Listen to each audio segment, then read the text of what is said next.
Quel est son avis sur le réchauffement climatique au Cameroun? Est-ce que le réchauffement climatique est une réalité, une manipulation, une agitation médiatique ou alors c'est une pure distraction? Écoutons ce qu'il a dit par rapport à ça. Contrairement au frou-frou lexical qui est censé maquiller un charabia technique pour distraire les Camerounais, je voudrais aller avec des chiffres. La question du réchauffement climatique n'impacte pas le Cameroun. Sur le plan de la quantité d'eau, chiffre à l'appui des 5 dernières années. Moyenne de la pluviométrie dans la zone la plus pluvieuse sud-ouest, 2500 à 3000 mm. Moyenne de la pluviométrie dans la zone moyenne, la forêt, la zone équatoriale, 1800 à 1700, littoral et ouest. Moyenne dans la zone sahélienne, 800 et 400. Donc malgré ce que tu sens sur ta peau là, il pleut toujours. Le problème de ces gens, c'est qu'ils n'entretiennent pas l'infrastructure. Les barrages de retenue du Cameroun, ils font comme avec le dragage du port à un moment donné. Ils n'enlèvent pas la vase. Donc même quand il pleut, l'eau coule vers la mer. Parce que l'eau qui devait être retenue, il y a eu tellement de limons et d'alluvions qu'on ne les enlève jamais. Pourquoi? Et parce qu'autour de ces barrages, on n'a pas développé l'activité industrielle qui était prévue, notamment sur les carrières, pour enlever l'eau. Ça, on ne fait pas un barrage pour le plaisir de faire un barrage. Le Cameroun, quand il faut que les Camerounais l'entendent. On n'est pas dans les années 90.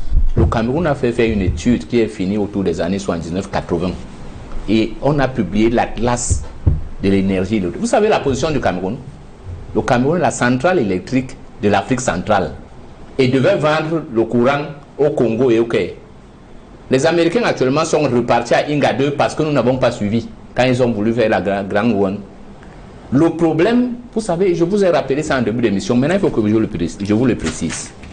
Le potentiel du Cameroun, dans ce qui est créé, est de 20 000 gigas. Le besoin pour 2035, c'est 14 000. C'est-à-dire que les barrages que nous avons là, sans me verrer, Lompanga n'était pas prévu. Là-bas, il fallait d'abord développer pour le bassin du Ntem et du Mbam des barrages de régulation de retenue des fleuves. Il fallait développer le Mungo pour combler le littoral. Il y a au moins 4 barrages prévus dans le Mungo, c'est écrit.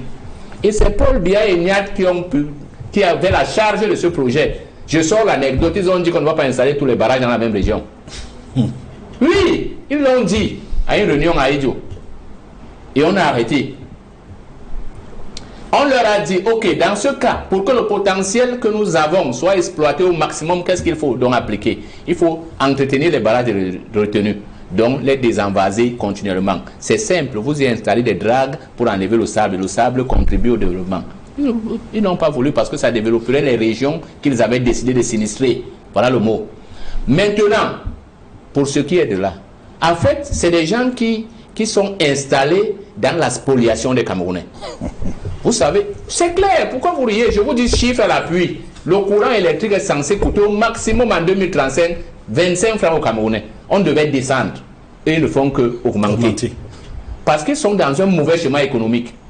C'est la masse qui devrait produire la recette, pas le minimum. Vous savez, l'une des causes de la non-production des recettes, Eneo même dit que les gens fraudent. Mais les gens fraudent parce que le prix est excessif. Oui. Je vous dis, les domestiques qui ont 4 personnes payent à peu près 20 à 30 000 francs de courant. Ouais. S'ils s'amusent à mettre les climatiseurs, ils vont à 100. Quel pays peut fonctionner comme ça? Est-ce que le Cameroun peut fonctionner? Même une anecdote, vous savez que tout un président, le vice-président de l'Assemblée avait été arrêté parce qu'il ne payait pas le courant. Et on a vu encore récemment un député séquestrer les gens de Néo parce qu'eux-mêmes ne veulent pas reconnaître que le schéma est mauvais. Mais le problème n'est pas sur les infrastructures. Les infrastructures qui existent, bien exploitées, suffisent à alimenter même certains pays et nous faire des recettes. La visée du Cameroun dans cette optique, c'était que le pétrole ne serait même pas notre manne. C'est le courant qui devait nous enrichir. Parce qu'avec le courant, les industries devaient s'installer. La zone qu'on veut développer maintenant, qui date des années 80, elle est dans le plan quinquennal qui avait été raté. Vouri Fundi. Donc l'axe de Douala-Yaoundé, c'est une zone industrielle, les gens ne le savent pas. Les bords de la route devaient avoir des plantations. D'ailleurs, le secteur du Bamba est en train de le faire. Vous voyez comment les industries s'installent. Le courant il viendra d'où? Et ce secteur doit aller vers Kribi. Le Cameroun a un potentiel énorme. Comme lui, je pense également que le réchauffement climatique ne concerne pas vraiment les pays en zone tropicale. Ça, vraiment, il faut qu'on arrête de manipuler les masses. Voilà, au Cameroun, le Cameroun est tellement béni. On a de l'eau, on a du soleil, on a tout ce dont les plantes ont besoin voilà. On n'a pas de problème avec ce problème de réchauffement climatique. Ça dit que les Occidentaux ou alors voilà, les pays qui sont dans les zones glaciales, les pays qui sont dans les zones tempérées et tout, portent leurs problèmes pour venir déposer en Afrique. Non, non, on n'a pas ces problèmes-là. Moi, je pense, c'est mon avis, nous n'avons pas de problème de réchauffement climatique. Donc, je pense comme lui que le réchauffement climatique, en fait, c'est une manipulation, c'est un tapage médiatique. Je vais dire, ceux qui voilà, le lobby de cette histoire de réchauffement climatique, c'est également ce qu'ils visent. Mais ça ne nous concerne pas. Nous ne sommes pas industrialisés. Ce sont les pays industrialisés qui ont ces problèmes de réchauffement climatique avec le CO2 qui dégage à tort et à travers. Nous, on n'a pas ce problème-là. On n'a pas ce problème-là. On n'a pas d'industrie. Comment est-ce qu'on va parler de réchauffement climatique? Mais je me pose la question. La Chine est un peu comme l'usine du monde. C'est le centre de production du monde. Normalement, il faut qu'un pays ait les problèmes de réchauffement climatique, c'est la Chine. Mais on laisse la Chine, on vient nous parler. En Afrique, il n'y a même pas d'industrie, on me parle de réchauffement climatique. Moi, je n'ai jamais compris cette théorie-là, donc je suis de son avis. Ça ne nous concerne pas. Que les gouvernants, que les chefs d'État africains se mettent au travail et développent les stratégies, n'est-ce pas, pour faire leur pays sortir voilà, de ce sommeil, pour faire le pays émerger. Toute cette histoire de réchauffement climatique, dernièrement c'était le Covid. On parlait au départ par exemple du Covid que voilà, à une certaine température, ce virus ne supporte pas. Mais on vient en pleine zone équatoriale, là où il fait 35 degrés du matin au soir, on me parle du Covid. Le Covid fait comment pour supporter une température de 35 degrés toute la journée? Au Cameroun, il fait chaud du matin au soir. La température est élevée du matin au soir. Je ne comprends pas comment un virus comme le Covid parvient à survivre. Donc, il ne faudrait pas qu'on copie bêtement ou alors qu'on porte les problèmes des autres pays. Ils ont leur réalité pour venir voilà, placarder ça comme ça là, dans nos pays. Ça nous freine. Ça nous freine. Donc, les gouvernants doivent se mettre au travail et développer leur pays. Donc, je suis du même avis que lui. Quels sont les autres problèmes de l'énergie au Cameroun en dehors, n'est-ce pas, de ceux que les Camerounais connaissent déjà? Écoutons ce qu'il a dit par rapport à ça. Le président Paul Biya ne s'est pas soucié du fait que ce qui aurait pu le maintenir tranquillement au pouvoir, c'est le bien-être des Camerounais. Oui, tous les Camerounais sont devenus misérables, tous, sauf ceux qui volent, bien sûr. Les quelques-uns qui travaillent sont même confondus. Quand vous réussissez trop passer en route, si vous passez avec un bel véhicule, on va vous associer aux voleurs parce qu'on ne comprend pas comment vous réussissez.